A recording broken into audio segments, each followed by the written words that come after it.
এখন আমাদের নিচের মাছের ট্যাঙ্কিটা আমরা পরিষ্কার করতেছি। এটার মধ্যে অনেক দিন ধরে ময়লা জমে গেছে।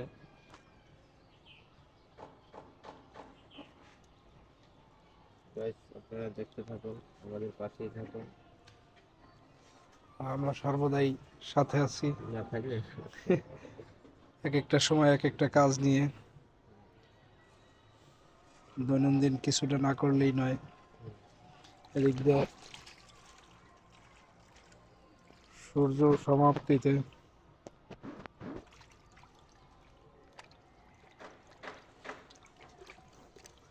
ময়লা তো বাইরে যাইতেছে। ময়লা তো বাড়বে, বাইরের তো কমবো। ভিডিওটা বানাইলাম ময়লা পরিষ্কারের লিগে। পরে আবার আজকে যাও, ময়লা যদি বাইরে যায়, আজকে যাও, পরে আবার